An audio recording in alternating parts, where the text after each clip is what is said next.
bandiraɓe amtuɓe yebde ayaw habrirde Pindi TV caggal yettude gueno gonɗo jonɗo en juule rasulu sallllahu alayhi wa sallam en calmini khalifaɓe diini ko noon kadi en calmini khalifaɓe aado ko noon calminirɗen ɓen ɓe ganduɗa ko ardiɓe ene galle he ngol waɗi laabi temedere e capanɗe jeetati e jeeɗiɗi koɗo en mbaɗa oɗo émission yewtere wattididi eɗen bismino ɗo koɗo biyeteɗo maître Moussa Diop yewtere wayina wayanno kono hande kadi eɗen bismiɗo goto e ɓiɓɓe fuutankoɓe ko inne ande ɗo yeeso ma en gandi holi kanko kono embo notoro e inde Adama Sow kono hade nden en tottatmo o salmodira yeeɓoɓe ayaw habdude Pindi TV kono kadi ko yeeɓoɓe émission holmo woni an. Assalamu aleykum. Assalamu aleykum Ba Mody donc ko salmindema yettudema e salminde aussi hilifaɓe ayaw Pindi TV hettotoɓe ɗum yeeɓoɓe ɗum kadi wi ɗon vraiment mboɗo hetti mo waɗi disponible pour reddude hannde e dental fulago ko wona e dow mum donc vraiment ko wiide hannde vraiment ko welamma arde yettinde ruttude dibinno par ce que yimɓe so joguema yakare a fotani tardinde won gueɗe won waɗi hannde jebmi notade mi ƴettata mi heɗoma kadi ƴeem kadi ɓeydodirde kadi so banggue wallodirde e ko wona e dow mum ko ɗum noon haade men woɗɗoyde Dieng en jahatoɗo rési Abbas Sarr artan en e dartol gurdam walla mbiyen natal Adama Sow. bandiraɓe musidɓe tedduɓe yeeɓiyankoɓe Pindi TV to gonɗon e no gonirɗon jaam e kisal yo wone mon émission mon hombo woni an arti e tongode temedere e capanɗe jeetati e jeeɗiɗi e ngol bandiraɓe musidɓe tedduɓe Ba Mody yadat hen ke koɗo mum biyeteɗo Adama Sow holi gonɗo Adama Sow ko ingénieur polytechnicien joguiɗo maîtrise en stratégie énergétique et gestion des organes. En 2004, au diplôme d'études universitaires générales en mathématiques to Université Gaston Berger. Kondo Saint-Louis du Sénégal. En 2007, au yewti école supérieure polytechnique mbo Sénégal gondo Thiès. Koton o woni ingénieur de conception en génie électronique. En 2009, au nati école des mines to Paris la France au Hebiton master en stratégie énergétique. 2022, au nati Institut africain management au Sénégal au Hebiton Master of Business Administration. 2022 au Réwi Université mbo Québec ton to Chicoutimi kondo to Canada au Hebiton maîtrise en gestion des organes. Bandira musidɓe tedduɓe Adama Sow ina haala ɗemgal pulaar ɗemgal wolof kono omo waɗi maîtriser français kame anglais no feewi. Adama ko adjoint au maire de la commune de Méry gila 2022 ha ñalawma hande ko membre conseil d'administration office des forages ruraux du Sénégal gila 2018 à 2022 comme membre conseil d'administration de l'association québécoise comme membre du conseil d'administration des ingénieurs sans frontières bo dawla France. Adama Sow ko consultant en énergie renouvelable et cabinet Econolé gondo to Canada Montréal gila 2013 à 2014. Adama Sow ko jangino technologie niveau secondaire to Bordeaux ko on woni koɗo Ba Mody e émission mon hombo woni an to godde temedere e capanɗe jeetati e jeeɗiɗi. ɗum noon caggal rewa rewi o no musidɗo men jayniyanke ngana Abbas Sarr beela aɗa wawi waɗande min commentaire ko tubak wiyata e biographie o hayso seeɗa. bon biographie o koɗo juude jaaɓe ɗo fof fuɗɗi ɗon naatmi école primaire woni Gadano ɗon dañmi entré en 6e jahami Mbumba puɗɗimi hon collège koɗo Rufisque ɗon dañmi BFM ɗo Pikine ɗon dañmi bac série S1 à lycée Limamoulaye no Allah waɗi tan jaadem Saint-Louis mbaɗɗem toon duuɓi ɗiɗi dañɗem ɗon premier diplôme universitaire dañɗem concours école polytechnique mo Thiès toon keɓɗem diplôme ingénieur polytechnicien ummidem toon jaadem Farès toon keɓɗem master et spécialisation et stratégie énergétique kala ko faati e jeygol ko addata peeje courant walla jeygol tan d'une façon générale jaadem Canada ɓeydidem toon gandal to dañɗem maîtrise en gestion des organisations ɗum so banggue jangde ha diplôme battidiɗo ko école ne wiye IAM ɗon dañɗem MBA master business administration donc gila noon nawa joni duuɓi sappo eɗen e leydi Sénégal eɗen liggo to ministére ne wiye eau et assainissement inde hesanama ministére de l'hydraulique kala ko tokki to kala fate ndiyam diƴƴe ndiyam e senare caggal mum ko mbala ko min ji rewa rewi o diplôme aji ɗi e tout hol meccal ko dañƴa ko hol hen ko gadorɗa gollade e mecce ɗe hol hen ngal gadiɗa tan wiide alhamdulillah ha tinɗa hen hoore ma aɗa yomno hen walla aɗa suuri hen. Bon ko gadimi gollade ko jangguinde déjà parce que nde kemmi diplôme am France mi jangguini hon ko fate technologie woni karallagal kesal no wiye nokku ne wiye académie de Bordeaux mi jangguini hon kadi Canada aussi en liggima ko fate ko peeje gadduji courant comme on saaha société mo gonnomi o yinno ko waylude kuɗoli ne wiye TIFA fuɗata koye maaje he holno ɗum waylirte ha wawa addude courant hande so jii maaje men de wonko fuɗata ɗon takko maayo ngo foof ɗum sa ne wawi waylede waɗa courant liggima hen kadi taw wayno ciiɓe ɗe walla wayno bonji en wona ciiɓe kam ɗum mbo sikki hay wayno leece ni leece ɗen mbaɗire ɗum ɗon huɗo hokkude walla sikki hono ɗum ɗon walla ko biomasse tan min mbiyat ɗum e France aɗa wawi wayde ɗum wonta courant donc ɗum mi liggima hen après noon nde président Macky Sall ari nde o waɗi kawguel jaajguel e leydi ndi foof yiɗɓe liggade naata fonction publique hen noon Allah waɗi cuɓami gummimi Canada gaftumi mbaɗami affecté ministére hydraulique et assainissement donc ɗon gonmi e nokku ne wiye OFOR office des forages hydreux hande oɗo saaha wadde ko ɗon tan jaɓanten beela hande ne jiruɗon Sénégal ina waɗi nokkuji en jeehino ko wayno commune Ɓokki Diawy kono kadi en gartata ha ɗo commune mo jeyɗen commune Guédé village ha yetto commune mairie ina waɗi nokkuji ɗi ngala ndiyam beela ɗum ko lawol ɗum kam ko aduna foof so banggue ndiyam kam ko gooƴa leyɗele ɗe foof nokkuji ɗi foof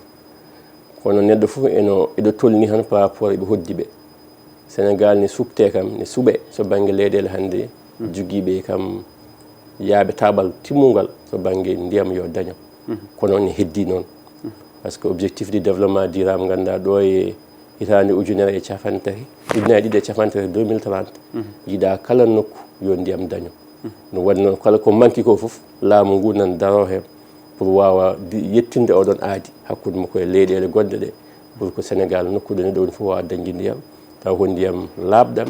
tawa kadi tampere watta pour gaddoya ɗum woni accès universel à l'eau neɗɗo foof nokku foof kala bindantere sohlude ndiyam taw ne wawi hebde ndiyam cikki ko wona ko ɗum holko mbaɗɗon ko yiyeto ko memoto taw wona hami e mami min mbaɗi ko yiyeto ko memoto woni ko nokkude meeɗa dañde forage mbaɗa daña hande sa yi han e diwa e dir dab aɗa yiya han waɗani duuɓi sappo caggal ko gonɗa ko ɗon e o fort ko teskimi hande sa yi forage gonɗo Nguyo gonɗo Fonde Elimane gonɗo Fonde Gande gonɗe wuro no wiye Samba Donguel sa hedde Raneru gonɗo Touba Rof ɗiɗi keewi par ce que won programme min battidi jugade ko 1.250 forage taw ko coopération Chine waɗi ɗum financé e komin kaymi hande e leyda e liggeyamen emin tiimi wadduni ujunaji 2 e 1.250 forage e leydi Sénégal ɗum taw ko société yamen o kañum toppitto gurdam ɗiɗon forage uji hitande fof noon koko ɓeydi ɗum firti ko laamu ngu jooɗaki onon so neɗɗo yiiɗi arde moon waɗa ɗaɓɓade gam daño forage walla ko way noon holno waɗata waɗata ko nokku fof min jogui joɗni min toon c'est à dire région fof ne jogui direction régionale de l'hydraulique kadi ne waɗi direction ngaji kadi tawa ko direction ngaji gonɗi e nder Dakar ko wayno OFOR ɗo woni siège mum ɗo ko wayno ministére o ɗo woni Diamniadio ɗo ko wayno direction hydraulique ne waɗi Diamniadio donc dame ɗe ne keewi neɗɗo jogui yakare foof ne wawi waɗirde ɗon woni hen ni gummo ko présidence ummo so mawɗo leydi o wiya nelde min kayit mbaɗne o forage donc dame ɗe ne keewi kono ham ɓuuri tentade tan ko ummoro less sous préfet o anda gooƴa ka winda hem ko foti windude hem ko yaha yetto brigade amen ɓurɗo ɓadade yaha yetto ko ɗon jiɗɗen nde joni wura rawonta ko sous préfet ha yetto gouverneur ɗum ne ngol lawol ne woodi wuro kadi beela ne wawi tan ƴettude kañum e hoore mum comme joni yeeru ko tariji jeeyami tariji ne sohli forage e beela ina wawi tan wadde feere jokkodira e mbaɗana sow ɗum min yiyo ɗum mi yi aussi jokkodirɗo e mawde leydi o directement on lettere ni komin widdi ɗum donc elle ɗum waɗi ko diwan raneru todi raneru wono wiye holno ɗum sifori artan min on forage bon annenen kon fulɓe ɗo jiiɗa moƴƴo foof a yayhat juuroɗa ɗum kadi cabobina way noon noon mawɗo holli kam nalmo yiiɗi forage kadi mo jokkodire kadi mawde leydi gonnoɗo ɗo e joom suudu mum min dal mi wawa kam o saaha ɗo gonmi ɗo kono mbaɗi mbiɗa aɗa jokkodire mawde leydi o ne anduma mami windane lettere somi windi ni ciññina somi ari mi nawa ɗum palais mi waɗa déposé min baddi noon waɗani lewru o noddi kam o wi kam wonɓe palais ɓe min noddimo mbimo lettere makko nan ɗon jabtugo ɗum e mawde leydi o no Allah waɗa ko mawde leydi o jabtimo wi heeɓi ko namdino ɗum jaɓanimo ne hokkama forage windi ministre hydraulique hono Mansour Faye yo waɗama forage so haala Allah ko on ngol lawol rewa ha hande mon jogui forage makko donc sa ummima ranira fayi Linguére à 12 kilomètres premier dodano wuro nan ɗon wiya Samba Donguel ko ɗon forage mum ardi donc juurade ceerno Saydou e famille mum kadi yettude Allah sababuji mbaɗi noon ne heewi ha e leeraɓe donc ko liggeyami noon so ari tan min darat leeraɓe commune Guédé village ɗum ne aussi ko ministére amen windi min lettere ɗo min gonno e offort ɗo ɗo windi lettere ɗo ko won haalanoɓe ɓe jogui caɗele leeraɓe naaɓe donc lettere o ari yette Biram nde ƴewmi han mbimi koye foof min mbaɗa mission de terrain jeyami mission jettimi toon jodimi adjoint maire o yimɓe wuuro ɓe jeyami e cité taw mbiɗa jogui ko forage nana ɓooya seeɗa ko waɗa ko solaire nangue dognata ɗum mbindumi rapport am noon hol feere fonde wonde waɗede wonde ɓe mbawa dañde ndiyam kalmi kadi no foti wonirde waɗani balɗe 15 tawi foof ne wonno e magasin amen foof liggi ha adda jum e keeɓi ndiyam donc weltare waɗino on saaha mboɗo sikki aussi ɓeni hen ha joni par ce que hay ɓomi andano wonɓe siyed taw taw leeraɓe daɓe noddi jiilima numéro namdima bandiraɓe kono ko liggeyamen tan donc sa waɗi ko poɗɗa wadde kam ko yettudal firti so neɗɗo wimon no sohli forage il faut que équipe nawe ha toon ƴeewoy beela holno forage o wonirta e ko way noon ɗum ne waɗa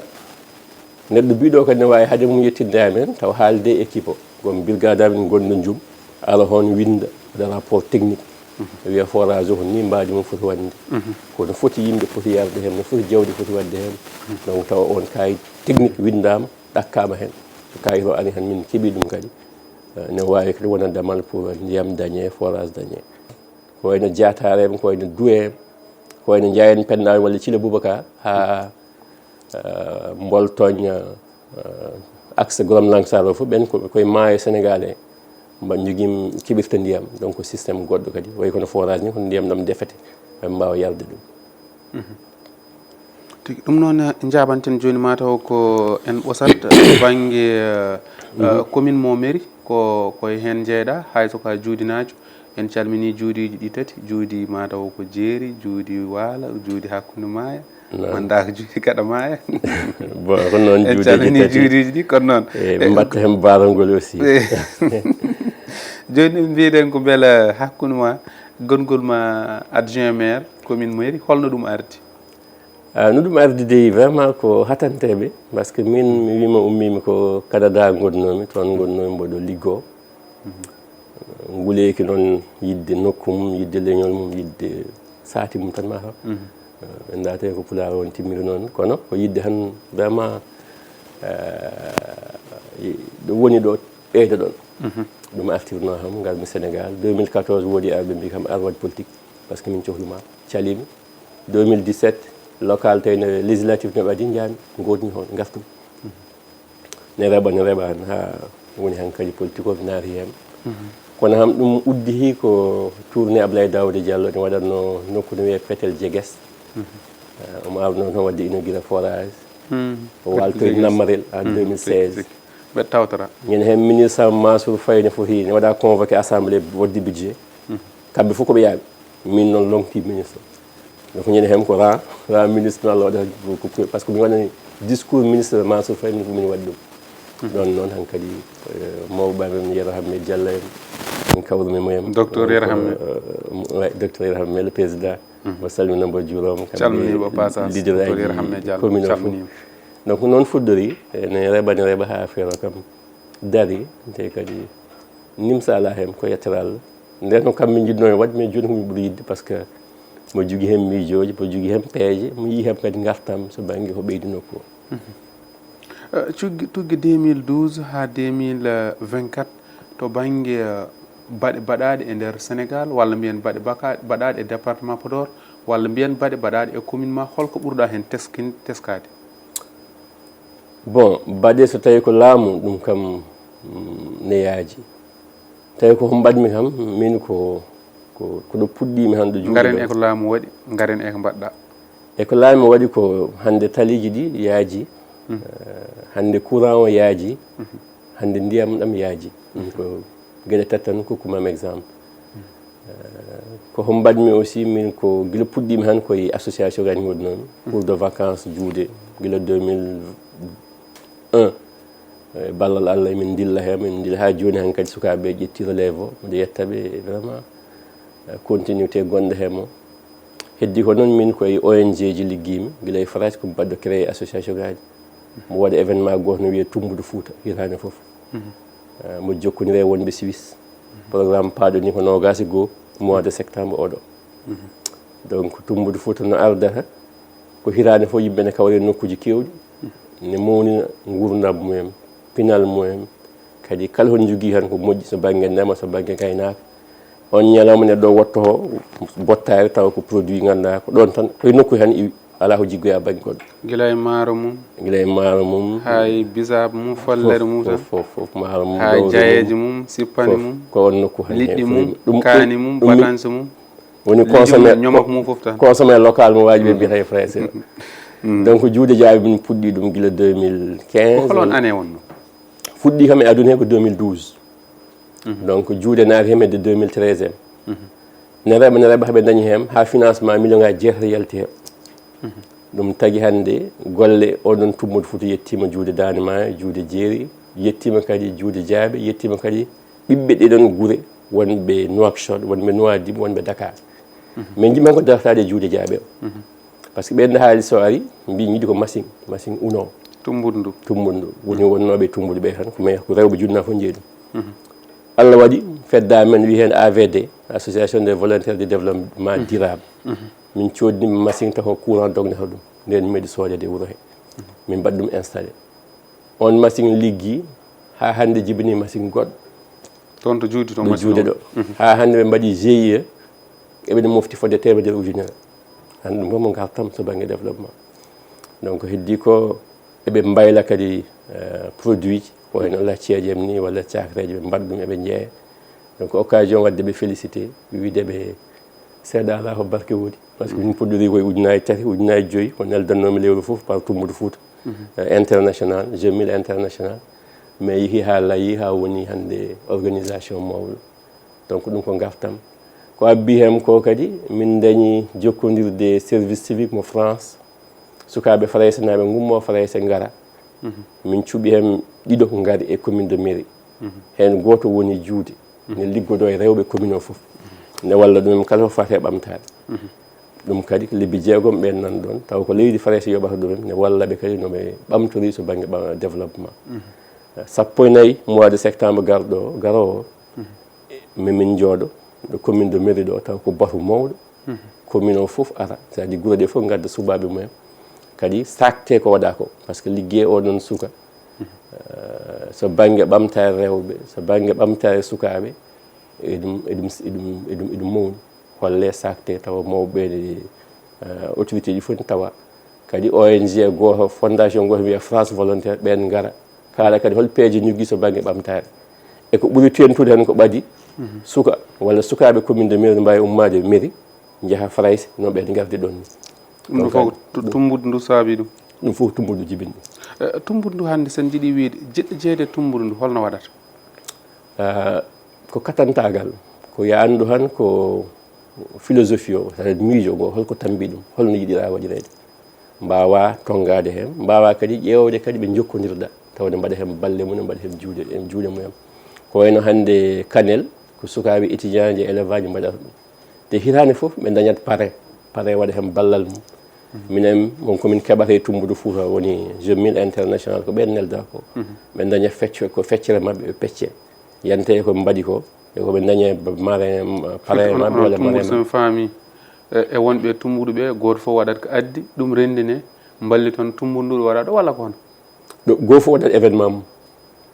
min jogui noon groupe WhatsApp goto fof ko waɗi sacte gonɗo Benin o nelda ko waɗi gonɗo Côte d'Ivoire o nelda ko waɗi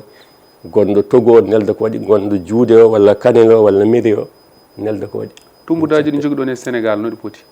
Sénégal waɗi saaha min dañi tumbudaji sappo e ñalawma goto donc kono oɗo saaha min ɓuuri yiide hen ko tumbuduji baɗoji ɗi yo ɓeydu waɗoɓeɓe par ce que yoga hen ne mbaɗa ɗum tawa tedda e mumen par ce que a luwat sonorisation a luwat basse uji a luwat six uji eno nokku wori foof han sa dañani noon walloɓe tambade ɗum ɗon musat par ce que minen ko esprit entreprise min jogui saɗa waɗa ɗum min jiiɗi ko ya wat tan projet ƴeewa yimɓe heeriɓe walla organisation heeriɓe tawde mballuma eɗon ballodira ha mbatta ko aɗa waɗa ɗum wasa teddudema ɓeyduma ɓeyda nokkuma donc ɗum woni vraiment philosophie o hande yeru so waɓeno tarijinaɓe jiiɗi jeeyde e tumbudu noon pour woni hen paama ina wawi taw wonɓe à l'extérieur taw pamata ko nden sangaji mawɓe men jaaha ndento e galle goto Djiby Dieng adda bool Adama adda bool Bamoudy adda bool e woɓɓe ɓe gotto e galle goto jangga e jaam ɓe gotti yo galle goto mataw ko on philosophie ƴettuɗon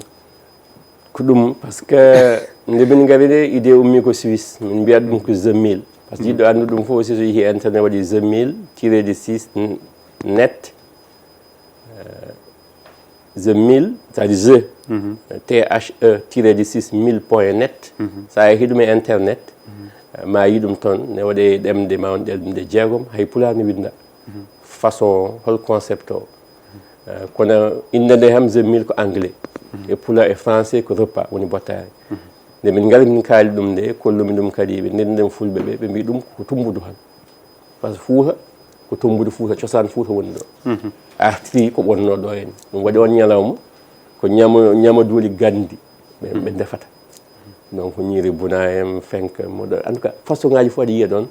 donc kadi yimɓe nde gandi ko ñametno ko adan ko ɓuuri hewde cellal mawɓe jiiɗi ɗum so arti kadi goto fof ne yiiya hen hoore mum ɗum waɗi ene waɗa won hem ganduɗa mbaɗa hem des conférence docteur ara haala rafiji kewɗi hannde ko ñamatol ɗi gaddi ɗum woni hemne mbadda hem cosaan woni hemne mbadda hem ko mbawɗa fof e programme woni hemne mbadda hem campagne de vaccin ɗum distribution des moustiquaires woni harkillaji mi waɗɓe ɗum a Dane Maayo avec Moussa Idi Ndiaye woni Gori Amayel kanko waɗa to Zumil tumbudu Fouta Dane Maayo Nouadhibou ko Ousmane Malal Sy donc Bénin ko Richard Côte d'Ivoire en tout cas iɗum yaaji so haalalla te hitande fof ne waɗe te kadi ene rewi lawol tumbudaji fof mbaddata e même période walla ko hono mbaddata même période date goto ngol ɗo ko 21 septembre donc waɗoɓe fof ko oɗon ñalawma mbaɗata mbalan waɗi gardiɗo tan anda ko oɗo ardi tumbudaji fof ardi ɗum ko biyeɗo Michel Boman ne woni Suisse so banggue Afrique ko min waɗa ɗum coordonné min rewjuji guinol golle ɗe so banggue Afrique donc emin jogui fedde ne wiye association des volontaires du développement durable AVD sa yahay internet waɗi www.avd-6monde.org ma yi kadi ko waɗa guila han yimɓe gummi guila 2010 fedde nde sosa so paari so frayse ko gartumi Sénégal kadi fedde wani noon kadi sosa ɗo e Sénégal fedde wani on noon sosa to Côte d'Ivoire to Bénin ɗum ko ne yaaji so haalalla beela laamu ngu no wallita on walla ko onon tan koye jiifaji mon tan jaltinton ɓuri hewde koye jiifaji amen yanta e financement mo mbimami joni je mille momin keɓat hitande foof wonɓe Suisse ɓen nelde min kono firtani laamu ngu wallata min walla fotani wallude min ko way noon a defat ɗum ha ɓenda ha ganda vraiment ko mbatta ko a jugani hoorema guinol mbawa noon saktude yiyoɓe foof jiiya wawɓe wallude foof mbawa wallude ɗum waɗi étape payaɗo ko saktude ɗum mi haalnima ɗo wonno e juude ɗo mi haalnima ko faya e commune de mairie le 14 septembre oɗo firti koye ɗum laya janggo e jaam aussi par ce que watte mairie ko commune aji takkiɗi ɗi fof woni Mbumba woni Gollere Madina Diadji ɓe Bokke Dialluɓe kamɓe fof emin pirwiɓe ɓe gara ɓe kawra hen ɓe jiiya kadi ɓeydare wonde honde kadi min mbawa kadi hokkodirde juuɗe min ɓeydodira kadi to banggue ɓamtare wona ko ɗum hikka yonta ko Kanel yoɓe jaɓɓoro ɗum jaam hol eran o eroɗa Kanel naaɓe